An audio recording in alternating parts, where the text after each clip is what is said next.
निवडणूक निकालानंतर मनसे अध्यक्ष राज ठाकरेंनी एक फेसबुक पोस्ट शेअर केली आहे आणि दोन्ही पक्षाच्या कार्यकर्त्यांनी उत्तम झुंज दिल्याचं त्यांनी या पोस्टमध्ये म्हटलंय। निवडणुका येतील जातील, आपला श्वास हा मराठी आहे हे विसरायचं नाही। मनपा निकालानंतर राज ठाकरेंनी ही फेसबुक पोस्ट लिहिली आहे, ती सध्या चांगली चर्चेत आलेली आहे। आपले नगरसेवक सत्ताधाऱ्यांना जेरीस आणतील असा इशारा देखील राज ठाकरेंनी त्यांच्या या पोस्टमध्ये दिला।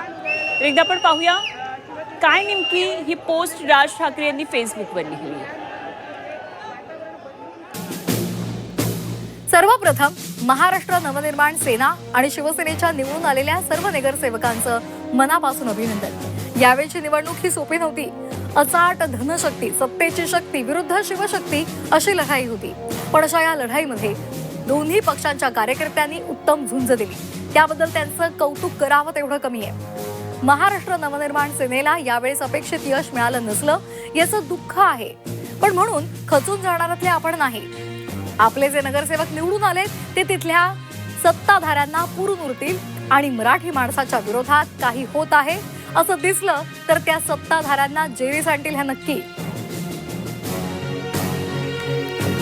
आपली लढाई मराठी माणसाची आहे, मराठी भाषेची आहे, मराठी अस्मितेच्या साठीची आहे आणि समृद्ध महाराष्ट्रासाठीची लढाई आहे। ही लढाई हेच आपलं अस्तित्व आहे।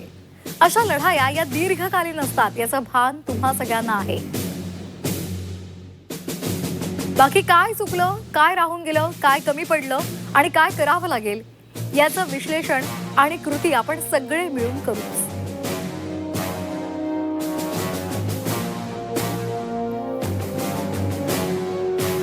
तुम्हाला खरं तर हे सांगण्याची गरज नाहीये, पण तरीही सांगतो।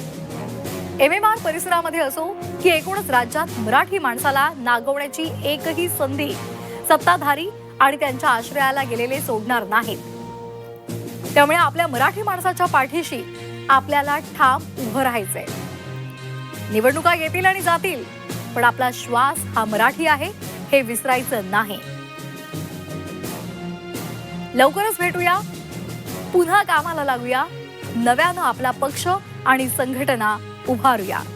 राज ठाकरे यांनी ही फेसबुक पोस्ट केलेली आहे आणि त्यांनी आपल्या कार्यकर्त्यांचे आभार मानलेले।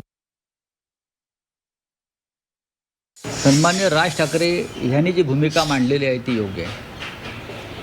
एका पराभवानं मुळात हा पराभव मानत नाही। आम्ही चांगल्या प्रकारे लढत दिली,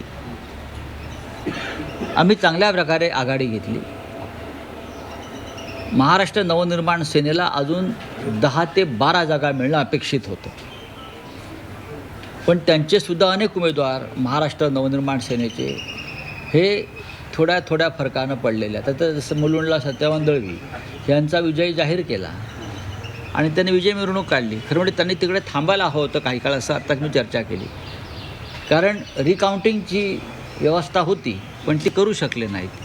त्यानंतर या भांडुपलाच पश्चिमेला मोहन चिरात म्हणून एक उमेदवार आहेत, ते सुद्धा अल्पशा मतानं पडलेले आहेत। इथे विश्वनाथ ढोलम आहेत, ते सुद्धा फार थोड्या मतानं पडले। याला काही वेगळी कारण आहेत, पण आम्ही सगळ्यांनी शिवसैनिकांनी आम्ही सगळ्यांनी महाराष्ट्र नवनिर्माण सेनेचे उमेदवार जिंकून यावेत यासाठी शर्थ केली।